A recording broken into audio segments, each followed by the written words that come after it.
Sonic Frontiers is the best 3D Sonic game ever made, and here's why. With all the hype coming up around it, I wasn't sure what to make of the game when it first came out. Was it going to be great? Was it going to be Sonic 06? Was it just going to be okay? But honestly, I was blown away. The game has finally fixed the issue that everybody has with 3D Sonic games, which is the controls. He actually feels amazing to control for once. It's easy to navigate him around the world, he doesn't feel like he is going too fast, his turning is accurate.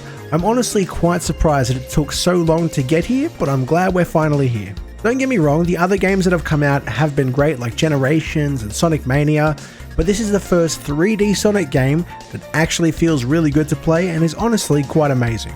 The way the game has worked reminds me a little bit of Mario 64 and other collectathons. You've got an open world which you can explore, then there are individual levels that you have to go in and beat different objectives. You have the same level with multiple objectives in a sandbox style, but these levels are the only ones that feel Sonic-y to a degree. And when I say Sonic-y, I mean it's no longer open world, you're going from start to finish.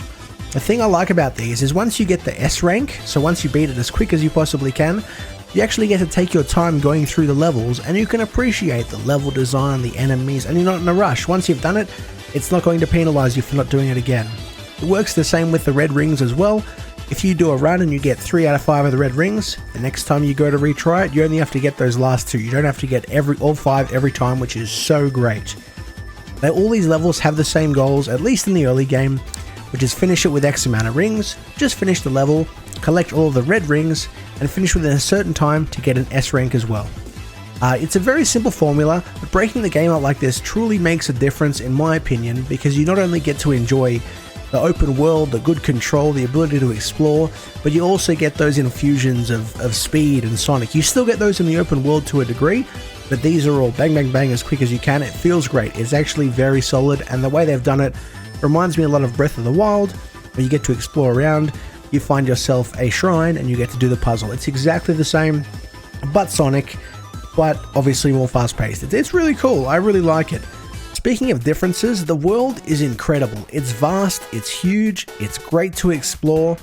His moveset with the new moves makes it much more interesting to find things. His loop run thing, it's so awesome at finding secrets, and it works on enemies too. It's actually really cool, I love that that's in here. The way the map is all melded together, like if you unlock map piece 1, then map piece 2, now there's a big run rail linking them, so there's no fast travel, but you get to Sonic your way along. If you need to backtrack for any reason, it's really cool. Honestly, 11 out of 10. They put a lot of thought into that part. The map is really sick. The graphics are okay. They're not amazing, but I don't think they need to be personally.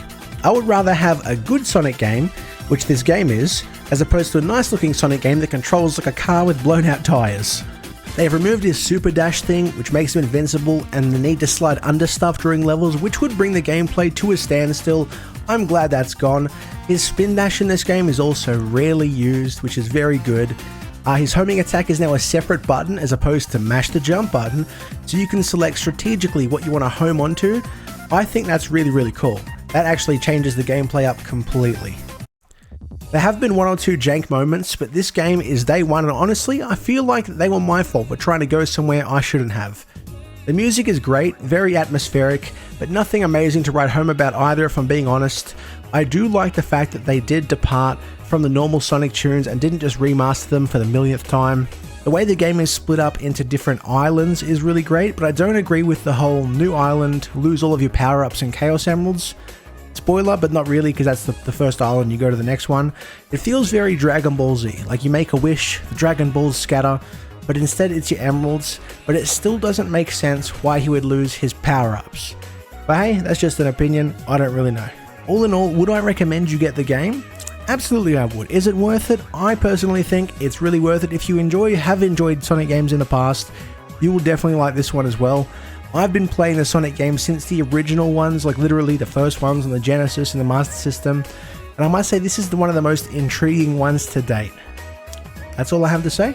Thank you so much for watching, and as always, have a fantastic day.